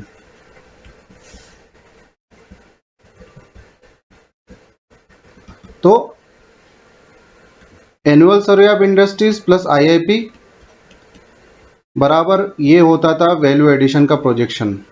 और इस आईआईपी जो बहुत सारी एजेंसीज की मदद लेता था, उसमें एक एजेंसी है रिजर्व बैंक ऑफ इंडिया, लेकिन इसका सैंपल साइज बहुत छोटा था। इसका sample size was very small. तो अब आरबीआई की जगह हम किसका, ये आरबीआई जो एजेंसी है इसकी जगह कौन सा डेटा यूज करते हैं? हम यूज करते हैं मिनिस्ट्री ऑफ कॉरपोरेट अफेयर्स का डेटा। इसमें 5 लाख कंपनियां हैं रजिस्टर्ड, उनके बैलेंस शीट के बेसिस पे हम वैल्यू एडिशन निकालते हैं। अब वो बैलेंस शीट से वैल्यू एडिशन कैसे निकाल सकते हैं? निकाला जा सकता है। अगर आपको समझना हो तो एक सेपरेट वीडियो इसके ऊपर भी बनाया जा सकता है। तो उसके डाटा को MCA 21 बोला जाता है। ये 21 कुछ नहीं है, कंपनियों को दिया जाने वाला, मिनिस्ट्री ऑफ कॉर्पोरेट अफेयर्स की तरफ से दिया जाने वाला कोड है, ठीक है। तो अब ये कॉम्प्रिहेंसिव डेटा को यूज किया जाता है। दूसरी चीज इसमें एक और देखने वाली है कि जो लेबर प्रोडक्टिविटी होती थी दूसरे सभी जो है सेक्टर्स के लिए, वो लेबर प्रोडक्टिविटी इक्विवेलेंट होती थी। इक्विवेलेंट होने का मतलब है कि जैसे कि एक सेक्टर का लेबर प्रोडक्टिविटी, एग्रीकल्चर है, इसका लेबर प्रोडक्टिविटी और मैन्युफैक्चरिंग का इसका लेबर प्रोडक्टिविटी, ये सब सेम हुआ करता था पुराने जो कैलकुलेशन मेथड था उसमें। लेकिन अब जो कैलकुलेशन मेथड आया उसमें जो इफेक्टिव आउटपुट है उस पे बेसिस पे प्रोडक्टिविटी डिसाइड की गई है। तो मैन्युफैक्चरिंग सेक्टर की प्रोडक्टिविटी जो है वो ज़्यादा रखी गई है, मतलब उसमें जो लेबर काम करता है उसकी प्रोडक्टिविटी ज़्यादा रखी गई है और एग्रीकल्चर की प्रोडक्टिविटी कम रखी गई है, ठीक है।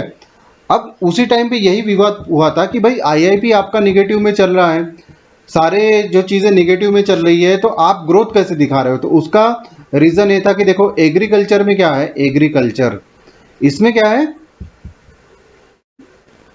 सब्सिडी कम है, ठीक है, और टैक्स ज़्यादा है, ठीक है। तो यहाँ का वैल्यू एडिशन क्या हुआ? निगेटिव। समझ में आ गई बात? आपको मालूम होगा वैल्यू एडिशन बराबर एफसी प्लस प्रोडक्शन टैक्स, मतलब कुल मिला के आप दोनों तरह के टैक्स जोड़ दिए तो टैक्स माइनस सब्सिडी ऐसा होता है। आप चाहे प्रोडक्ट जोड़ो चाहे प्रोडक्शन जोड़ो, ठीक है, लेकिन यहाँ पे प्रोडक्शन टैक्स होना चाहिए और ये प्रोडक्शन सब्सिडी होनी चाहिए, ठीक है। Production tax minus production subsidy. तो एग्रीकल्चर में क्या है कि ये जो सब्सिडी है ये ज़्यादा है, ठीक। ये सब्सिडी ज़्यादा होने की वजह से क्या हो जाएगा, इसका वैल्यू एडिशन कम हो जाएगा, ऑब्वियस सी बात है। और अगर मान के चलिए आप मैन्युफैक्चरिंग लेते हैं, मैन्युफैक्चरिंग की बात करते हैं, तो उसमें जो प्रोडक्टिविटी है वो लेबर की प्रोडक्टिविटी बढ़ा दी, तो लेबर की प्रोडक्टिविटी एग्रीकल्चर की प्रोडक्टिविटी से ज़्यादा रखी गई, तो ऑब्वियसली वैल्यू एडिशन क्या हो जाएगा, ऊपर चला जाएगा, ठीक है। और टैक्सेस भी ज़्यादा है तो भी वैल्यू एडिशन ऊपर चला जाएगा। तो इसलिए डिफरेंट डिफरेंट सेक्टर के लिए अलग अलग आ रहा था। तो आईआईपी निगेटिव में चल रहा था, फिर भी वैल्यू एडिशन का क्या था कि आईआईपी निगेटिव हो सकता है लेकिन ये प्रोडक्शन दिखाता है लेकिन वैल्यू एडिशन शो नहीं करता, तो ये वैल्यू एडिशन हो सकता है ना कोई कंपनी में, ये पहला रीज़न था। दूसरा था इफेक्टिव लेबर प्रोडक्टिविटी, ये पॉजिटिव रखी गई है, इसलिए आईआईपी जो है वो। और तीसरा था बेस ईयर का चेंज। ये तीनों चेंजेस मिला के क्या है, जीडीपी का जो आकलन है वो थोड़ा सा ज़्यादा हो रहा था।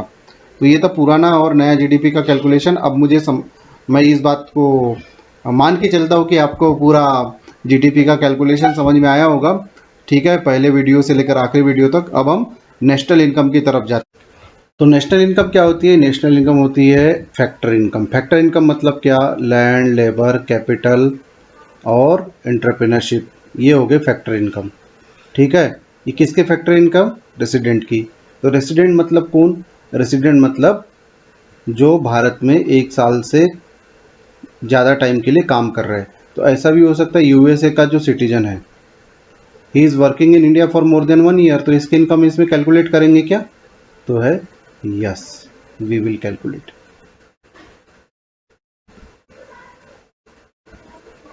और इंडिया का कोई व्यक्ति है, वो सऊदी अरबिया में गया और वहाँ पे 10 साल से रह रहा है, तो उसकी हम इनकम इंडिया में काउंट करेंगे क्या, नो। तो हालांकि दिस इज पॉसिबल दैट जो सऊदी अरबिया में 10 साल से रह रहा वो भारत में इनकम अपनी भेज सकता है, लेकिन भेज सकता है तो वो इनकम हम डिस्पोजेबल इनकम में इंक्लूड करते हैं, ठीक है। That income is included into disposable income. अब ये डिस्पोजेबल इनकम क्या होता है ये आगे बताता हूँ। तो वो इनकम होती है डिस्पोजेबल इनकम में इंक्लूड, ठीक, और उसको बोला जाता है ट्रांसफर। वो नेशनल इनकम में नहीं इंक्लूड होती, वो इंक्लूड होती है नेशनल डिस्पोजेबल इनकम में, ठीक है। तो फिर नेशनल इनकम में कौन कौन सी चीज़ें इंक्लूड होती है कि कोई किसी को लोन दिया उसका इंटरेस्ट आया हो, किसी ने ग्रांट्स दी हो, ग्रांट्स मतलब जिसमें लोन नहीं, जैसे वर्ल्ड बैंक देता है और दूसरे इंस्टीट्यूशन देती है, ठीक है। ग्रांट्स के ऊपर इंटरेस्ट नहीं चार्ज होता है, लोन लिया तो इंटरेस्ट चार्ज होता है, ठीक है। ट्रांसफ़र मतलब वही फैक्टर इनकम, ठीक है, ये ट्रांसफ़र लिखना उचित नहीं है यहाँ पे फैक्टर इनकम होना चाहिए, ठीक। तो ये सारी चीज़ें इसमें इंक्लूड की जाती है, लेकिन एनआरआई की इनकम इसमें इंक्लूड नहीं होती है, ठीक है। अब हम आगे बढ़ते हैं इसमें। तो सभी जितने भी रेसिडेंट है उनकी इनकम जोड़ी जाती है, ठीक है। और जो इंडियन रेसिडेंट है, जो इंडिया में दूसरी कंट्रीज़ के रेसिडेंट है, उनकी इनकम घटा दी जाती है, ठीक है। काय से घटा दी जाती है, जीडीपी से। तो हमारे निकल जाता है नेशनल इनकम। तो भाई ग्रॉस नेशनल इनकम क्या हुआ, ग्रॉस नेशनल इनकम ये क्या है, ग्रॉस नेशनल इनकम मतलब सभी रेसिडेंट का इनकम। रेसिडेंट कौन, जो 1 साल से ज़्यादा के लिए जिनके इकोनॉमिक एक्टिविटी का सेंटर इंडिया में रहा हो, ठीक है। तो रेसिडेंट की इनकम है। अब ये रेसिडेंट की इनकम ग्रॉस हो गई, ठीक है। ग्रॉस मतलब क्या होगा, बहुत सारे इंडियन रेसिडेंट है वो बाहर जाके काम कर रहे हैं, जैसे सऊदी अरबिया में 1 साल से कम के लिए काम कर रहे हो, तो उनकी इनकम हमने ले ली, ठीक। लेकिन जो बाहर के जो रेसिडेंट है, जैसे सऊदी अरबिया का कोई ना सिटीजन होगा, वो इंडिया की कोई कंपनी ए है उसमें काम कर रहा है 3 महीने के लिए किसी फाइनेंशियल ईयर में, तो इसकी इनकम जो इंडिया की रेसिडेंट इनकम है उसमें से घटा देंगे, तो ग्रॉस रेसिडेंट इनकम में से हम घटा देंगे resident income of foreign people, तो हमारा बन जाएगा net factor income, net resident income बन जाएगा। ठीक है, नेट रेसिडेंट इनकम बन जाएगा। ठीक है, ये नेट रेसिडेंट इनकम हम जीडीपी में जोड़ देते हैं तो बन जाता है हमारा ग्रॉस नेशनल प्रोडक्ट। ठीक है, इसको एक बार और समझने की कोशिश करते हैं।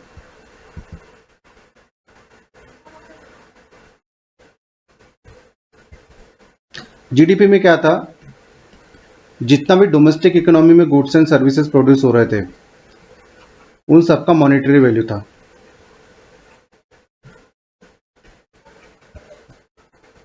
All final goods and services. इसमें यूएसए के जो आदमी ने इंडिया में एक्सपेंडिचर किया होगा, ठीक है, वो भी शामिल था, भले वो 3 महीने के लिए इंडिया में रहा हो। तो अब हम जब कैलकुलेट करते हैं जीएनपी, तो जीएनपी में हम क्या लेते हैं, जीएनपी में एक तो जीडीपी लेते हैं और factor income from abroad minus factor income in India. तो किसकी इनकम भैया, ये रेजिडेंट की इनकम। किसके रेजिडेंट, इंडिया के रेजिडेंट। ठीक है, जो बाहर जाके काम करे इंडिया के रेजिडेंट है, वो अपनी इनकम इंडिया को भेज देंगे। उसी तरीके से जो फॉरेनर्स है जो इंडिया में काम कर रहे हैं 1 साल से कम के लिए, वो भी अपनी इनकम कहाँ भेजेंगे, अपनी कंट्रीज में भेज देंगे। तो उनकी इनकम भी तो माइनस करनी पड़ेगी, जब भी तो जाके आप एक अच्छे मतलब उत्पाद की तरफ बढ़ेंगे और सही कैलकुलेट कर पाएंगे। चलिए इसको एक बार एग्जांपल लेके समझते हैं। देखिए, मान के चलिए भारत की जीडीपी है 100 रुपये। ठीक, जीडीपी है ये इंडिया में। अब कोई पर्सन है, वो अब इसके फैक्टर इनकम है मान के चलिए 25 रुपये। ये किसका रेसिडेंट है, रेसिडेंट बोल लो, ध्यान रखिएगा, यूएसए। और ये यूएसए का है व्यक्ति, ये यूएसए, इसमें एक इंडियन काम करता है। इसकी जो इनकम है मान के चलिए, अब रुपए में गिनते हैं, ये है 40 रुपये। ठीक बात, तो ये 40 रुपये है। तो अब हमारी जीडीपी कैसे कैलकुलेट होंगी, बाहर से आने वाली इनकम में ये 40 रुपये हो जाएंगे, इसने भेजा इंडिया में, और ये जाएगा यूएसए की नेशनल इनकम में। तो ये 25 इसमें माइनस करेंगे तो हो जाएगा 115 रुपये। ये हो जाएगी भारत की ग्रॉस नेशनल इनकम। और ग्रॉस से नेट पे जाना है तो ग्रॉस नेशनल इनकम तो माइनस डेप्रिसिएशन, और डेप्रिसिएशन क्या होता है, या कंजम्पशन ऑफ फिक्स कैपिटल इसको बोलते हैं। ये घटा दो, ठीक है, तो मान ले 100 रुपये पे और उसकी रेट जो है वो 20 रुपये है, तो इसमें से 115 में से डेप्रिसिएशन 20 रुपये गया, तो 95 रुपये भारत का क्या आ जाएगा, नेट नेशनल प्रोडक्ट। और ये net national product at factor cost. Factor cost क्या होती है, फैक्टर कॉस्ट वही होती है जिसमें कोई टैक्स इन्वॉल्व नहीं होते। ठीक है, तो इसको बोलते हैं इंडिया की क्या, इंडिया की नेशनल इनकम। तो एक बार और देखिए, अपन ने क्या निकाला, 115 रुपये निकाले थे, माइनस अपन ने 20 रुपये किए थे डेप्रिसिएशन के, तो अब 95 रुपये आ गए। ये हो गया gross national net national product. अब नेट नेशनल प्रोडक्ट ये मार्केट प्राइस पे भी निकल सकता है, और कौन से प्राइस पे, कांस्टेंट प्राइस पे भी निकल सकता है, और करंट प्राइस पे भी निकल सकता है। कांस्टेंट प्राइस पे क्या हो सकते हैं, फैक्टर कॉस्ट भी हो सकते हैं और मार्केट प्राइस भी हो सकते हैं। ये भी दोनों हो सकता है, फैक्टर कॉस्ट भी हो सकता है, मार्केट प्राइस भी हो सकता है। तो हम किस पे लेंगे, फैक्टर कॉस्ट पे। तो मान के चलिए 95 रुपये हमारा कौन सा है, कांस्टेंट पे निकाला हमने, और ये मान के चलिए मार्केट प्राइस है। तो मार्केट प्राइस है तो factor cost plus tax minus subsidy बराबर क्या होता है, एमपी होता है। तो फैक्टर कॉस्ट मान के चलिए कि जो टैक्स और सब्सिडी का नेट इम्पैक्ट है ये मान के चलिए कि 10 रुपये है, ठीक है, प्लस 10 में माइनस भी हो सकता है यहाँ पे, ये 95 हो गया, ये एफ सी हो गया। अब ये एफ सी है 95 माइनस 10 बराबर ये हो गया 85। तो 85 ये हो गया नेट नेशनल प्रोडक्ट, बट काय पे हुआ ये फैक्टर कॉस्ट पे हुआ, ठीक है। तो net national product at factor cost बराबर निकल गया हमारा नेशनल इनकम, ये हो गया 85 रुपये, ठीक। और वापस जाते हैं हम लोग। अब ये देखिए net national product at factor cost. अब जीडीपी ये स्लाइड पे लिखा हुआ है, ये देखिए GDP at market price minus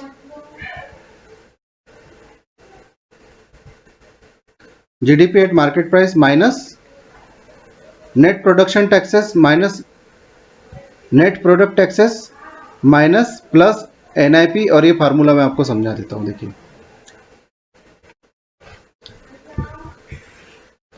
GDP at market price, इसमें से हम माइनस करेंगे minus net production taxes minus net product taxes.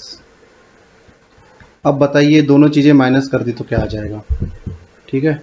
ये दोनों चीज़ें अगर हमने माइनस कर दी तो क्या आ जाएगा, ये दोनों चीज़ें अगर हम माइनस करते हैं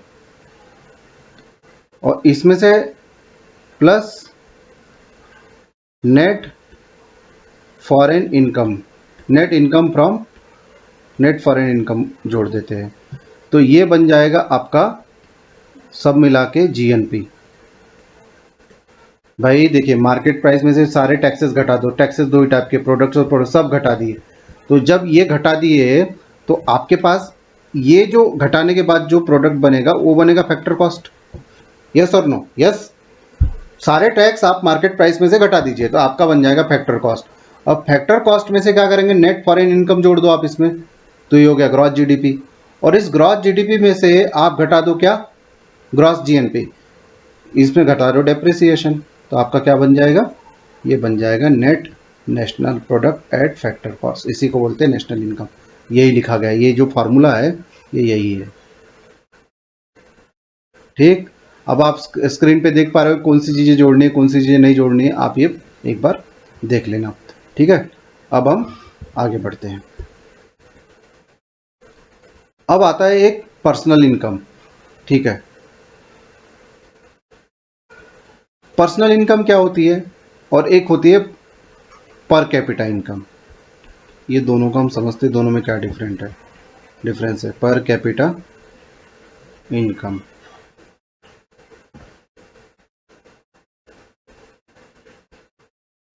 जो हमने नेशनल इनकम अराइव करी थी अभी, नेशनल इनकम मतलब क्या, net national product at factor cost, कैसे निकाला था मालूम है आपको।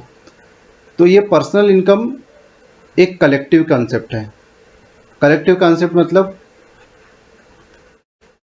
जितने भी लोग इंडिया में एक्सपेंडिचर कर रहे हैं या कंज्यूम करने के लिए कुछ चीज़ें खरीद रहे हैं, उनको एक्सपेंडिचर करने के लिए अंतिम रूप से फाइनल कितना रुपया उपलब्ध है, फाइनली अवेलेबल करेंसी, तो वो हो गई आपकी डिस्पोजेबल इनकम, ठीक है। डिस्पोज मतलब अपने हाथ में उसको निकाल देना, डिस्पोज करना। तो डिस्पोज करने के लिए जो इनकम बचती है, ठीक है, वो डिस्पोजेबल इनकम होती है।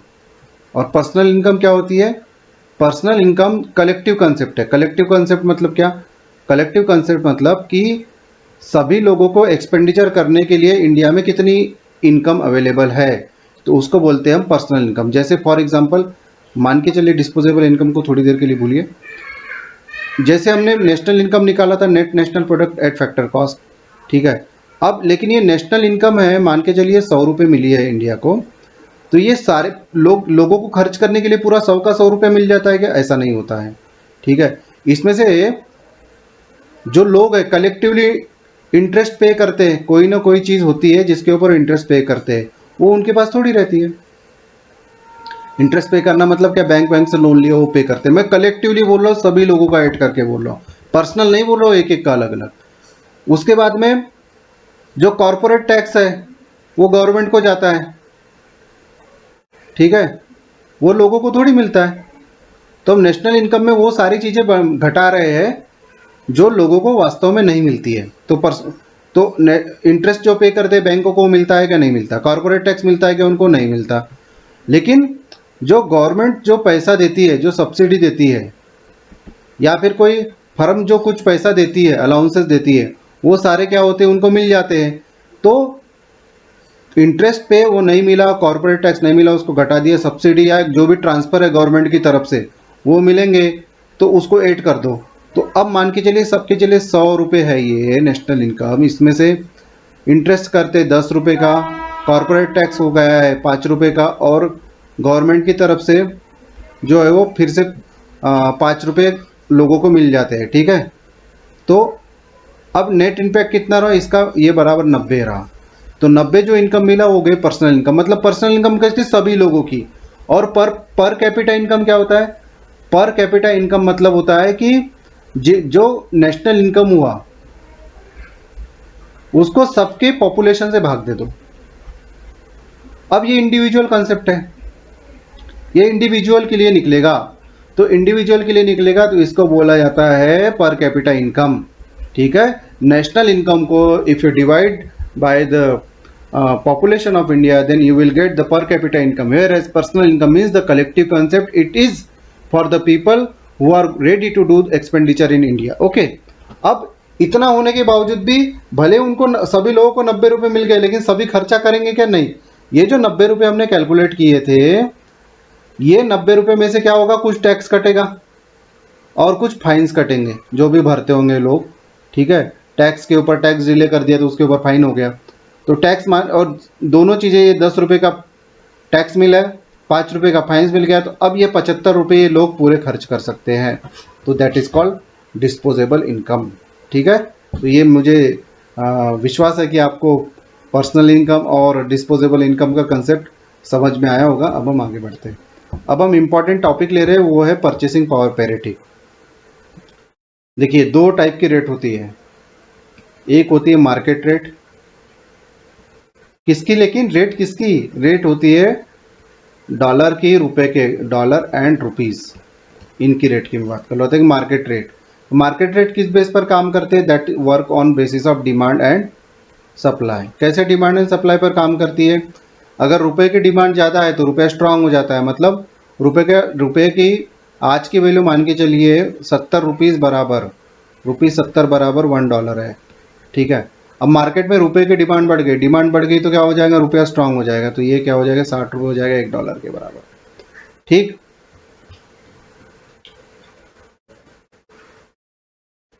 अब ये हो गया रुपया स्ट्रांग, और रुपया वीक होगा तो रुपया हो जाएगा 80 और ये बराबर हो जाएगा $1, जब डॉलर की डिमांड ज़्यादा रहेगी मार्केट में। तो ये जो रेट जो निकाली जाती है ये काम करती है मार्केट रेट। मार्केट मतलब क्या है, डिमांड एंड सप्लाई की बेसिस पे काम करने वाली चीज़, ठीक। तो इससे जीडीपी कैलकुलेट की जाती है। पहले इंडिया क्या करता है, अपनी जीडीपी कैलकुलेट कर जाता है, मान के चलिए 100 रुपये है, ठीक है, मान के चलिए 210 रुपये है इंडिया की जीडीपी फॉर एग्जांपल, और $1 बराबर हो गया 70 रुपया है, ठीक। तो इस कंडीशन में इंडिया की जीडीपी कितनी हो गई भाई, $3 हो गई। ये मार्केट रेट के बेसिस पे है, ठीक। लेकिन ये क्या है, ये मार्केट रेट में जो स्टैंडर्ड ऑफ लिविंग है, ठीक है, वो एक्सप्रेस नहीं हो पा रहा। कैसे एक्सप्रेस नहीं हो रहा है, अभी हम इसको समझते हैं। मान के चलिए कि आपके देश में, मतलब इंडिया में, कोई भी वस्तु खरीदना, कोई भी वस्तु है वो ए मान के चलिए, उसका प्राइस है 10 रुपया, और यूएस डॉलर में वो प्राइस है मान के चलिए $4 थोड़ी देर के लिए, ठीक है। अब ये बाल कटाने का जैसे 50 रुपये लगते हैं, सिटीज़ में 100 रुपये तक लग जाते हैं, 150-200 भी लग सकते हैं, और अच्छे सैलून में जाओगे तो 50 रुपये लग मान के चलो। तो अब लेकिन प्रेवेलिंग मार्केट है, रेट है $1 बराबर 70 रुपये, ठीक है। $1 बराबर 70 रुपये है, तो अगर इस कंडीशन में देखा है यूएसए में बाल कटाने कितने रुपए लगेंगे? 280 रुपये लगेंगे, ठीक है। और इंडिया में कितने रुपए लग रहे हैं? 85 रुपये लग रहे हैं। तो स्टैंडर्ड ऑफ लिविंग क्या होता है? स्टैंडर्ड ऑफ लिविंग मतलब लोगों को कितनी चीजें मिल रही है, अगर वो कितनी करेंसी देते हैं, तो कितना रुपया खर्च करते हैं तो उनको कितने रुपए मिलते हैं, तो ये स्टैंडर्ड ऑफ लिविंग उससे मिलता है। लेकिन जो प्रेवेलिंग मार्केट रेट है उसमें स्टैंडर्ड ऑफ लिविंग तो आपका पता नहीं लग रहा। दूसरा, मार्केट रेट उन्हीं चीजों के लिए होती है जो ट्रेड की जाती है, ठीक है। ऐसी कोई कमोडिटी जिसका ट्रेड ही नहीं हो रहा है, तो उसके आप रेट कैसे निकालेंगे? नहीं निकाल सकते। तो इसलिए वो मार्केट रेट जो होती है, ऐसा माना जाता है कि वो स्टैंडर्ड ऑफ लिविंग का कंसेप्ट वो सही से एक्सप्लेन नहीं कर सकती है किसी देश में। इसलिए हम क्या करते हैं, परचेसिंग पावर पैरिटी के बेस पे काम करते हैं। परचेसिंग पावर पैरिटी रेट क्या होती है? हम एक परचेसिंग पावर में क्या करते हैं, हम दो करेंसीज को स्टैंडर्ड ऑफ लिविंग के भरोसे के आधार पर हम कंपेयर करते हैं, ठीक है। मतलब कुछ basket of goods and services लेते हैं, ठीक है। मतलब ए कोई चीज़ है, बी कोई चीज़ है, सी कोई चीज़ है, डी कोई चीज़ है, ठीक है। इन सबको हम जोड़ देंगे। इसका मान के चलो 10 रुपया प्लस 20 रुपया प्लस 30 रुपया प्लस 60 रुपया, कितना होगा? 60 और 30 80 90 20 110 और 10 120। ये चार बास्केट, इसको बोला जाता है basket of goods and services. तो ये 120 रुपया हुआ। अब हम ये जो चीज़ ए बी सी डी खरीदेंगे, अब इनको डॉलर में लेंगे। इनका डॉलर में क्या प्राइस होगा? मान के चलिए कि ये $1 है, ये $2 है, ठीक है, ये $3 है और ये $6 है। तो 6 और 3 9, 9 और 2 11 और 1 12, ये हो गया $12। वही इंडिया में जो चीज़ें खरीदने के लिए जो 120 रुपये लगते हैं उसमें $12 लगाए जाते हैं। तो गुड्स एंड सर्विसेज को हमने कॉमन रखा, दोनों में जो खरीदी जा रही है, और उसके बेसिस पे हम देख रहे हैं कि कितना रुपए एक करेंसी में लगता है और उससे रिलेटेड दूसरी करेंसी में कितना रुपए लगता है। तो अब क्या करेंगे, हम पीपीपी रेट निकालेंगे। कैसे निकालेंगे पीपीपी रेट? ये इंडिया की करेंसी जो 120 रुपये, उसको 12 से भाग देंगे, तो ये रुपए में है और ये डॉलर में है, ठीक है। तो $1 बराबर कितने रुपए मिल गए हमारे पास? 10 रुपये मिल गए, ठीक है। तो ये $1 बराबर 10 रुपये जो है वो परचेसिंग पावर पैरिटी की रेट कहलाती है। अब ये परचेसिंग पावर पैरिटी की रेट हमने निकाल ली। अब इसके बाद में हम क्या करेंगे, जो इंडिया जो जीडीपी का, जैसे मैंने 210 का एग्जांपल दिया था, अब उस टाइम पे 70 रुपये मार्केटिंग प्रेवेलिंग मार्केट रेट थी, ₹70, $1 इज इक्वल टू, तो हमने इंडिया की जीडीपी $3 निकाला था। अब देखिए इस बेसिस पे देखिए $1 बराबर कितना रुपया है? 10 रुपया है। अब 10 से भाग दो तो इंडिया की जीडीपी कितनी है? $21 है। ये अंतर, ठीक है। तो परचेसिंग पावर पैरिटी से क्या करते हैं हम, दोनों जो करेंसीज है, दोनों कंट्रीज है, उनके स्टैंडर्ड ऑफ लिविंग को कंपेयर कर सकते हैं। तो क्योंकि स्टैंडर्ड ऑफ लिविंग हो सकता है कि मार्केट रेट अलग अलग हो, लेकिन दोनों कंट्रीज में जो स्टैंडर्ड ऑफ लिविंग अलग अलग हो सकता है, सस्ती चीज़ें हो सकती है। अब मान के चलिए सस्ती चीज़ें मतलब है कि अब ब्रिटेन में आप क्रिकेट मैच देखने जाओ तो वहाँ ज़्यादा पैसा लगेगा, ठीक है, लेकिन इंडिया में देखोगे तो वही मैच सस्ते में हो जाएगा। मूवी अगर आप ब्रिटेन में देखते हो तो ज़्यादा पैसा लगेगा और इंडिया में देखते हो तो वही कम पैसा लगेगा। एक सैटेलाइट भेजने में यूएसए में कई डॉलर्स लग जाते हैं, इंडिया का इसरो वही काम सस्ते में करता है। तो जो प्रिवेलिंग मार्केट है रेट है वो ये सारी चीज़ें नहीं दिखाती। अब भले किसी की इनकम है वो 10,000 रुपये ही है, लेकिन 10,000 रुपये में वो ABCD सारी चीज़ें खरीद पा रहा होगा, तो और वही $10,000 किसी की जो है वो $5,000 किसी की कीमत हो, सैलरी हो, और $5,000 बहुत ज़्यादा हो जाएंगे 10,000 रुपये के कंपैरिजन में, लेकिन उन $5,000 में वो ABCD 4 ही चीज़ें खरीद पा रहा हो, तो इस कंडीशन में क्या हो जाएगा, उसके $5,000 और मेरे $10,000 बराबर हो गए। तो इस तरीके से हम स्टैंडर्ड ऑफ लिविंग को कंपेयर करते हैं, ठीक है। तो ये एग्जाम्पल से मैंने परचेसिंग पावर पैरिटी को समझा दिया। अब हम आगे बढ़ते हैं। अब ये मार्केट रेट के बेसिस पे जो $1 बराबर 70 रुपये हमने लिया था, उसके बेसिस पे अब ये लोगों की देशों की जीडीपी का कंपैरिजन है। ये देखिए यूनाइटेड स्टेट है जो सबसे बड़ी जीडीपी है और इंडिया इसमें 5वें नंबर पर है, ठीक है, ऊपर नीचे होते रहता है। फिलहाल ये इकोनॉमिक सर्वे से लिया गया डायग्राम है, गवर्नमेंट का डेटा है ये। अब लेकिन पीपी के परचेसिंग पावर पैरिटी के बेसिस पे हम कंपेयर करें तो ये देखिए चाइना 1 नंबर है। मतलब स्टैंडर्ड ऑफ लिविंग जो रेट हमने निकाला था $1 बराबर 10 रुपये, उसके बेसिस पे, और इंडिया है तीसरे नंबर पे। ठीक, तो पीपीपी के बेसिस पे इंडिया कौन से नंबर पे? तीसरे नंबर पे है। ठीक है, तो ये बात समझ में आ गई। अब आगे बढ़ते हैं हम लोग। अब ये एक जीडीपी ग्रोथ रेट का और बेस इफेक्ट का मैंने ग्राफ बनाया है। तो इसका कोई उतना इम्पोर्टेंस नहीं है, मुझे लगता है कि अपने को ये चैप्टर ये ख़त्म करना चाहिए, काफ़ी लंबा हो गया। इसके बाद है क्वेश्चन आंसर रह गए। ठीक है, हम क्या करेंगे अगले सेशन में, यूपीएससी प्रीलिम्स में जितने भी क्वेश्चन आए होंगे इस टॉपिक से, वो सारे के सारे हम कवर करेंगे, और इस टॉपिक में अगर कुछ छूट गया है तो क्वेश्चन के माध्यम से हम कवर करने की कोशिश करेंगे। ठीक है, तो अभी के लिए धन्यवाद। वीडियो को लाइक करिए, शेयर करिए, लेकिन तभी जब आपको पसंद आता है, तो जिससे मुझे मोटिवेशन मिले कि मैं नए नए वीडियो बनाता रहूँ। Thank you so much.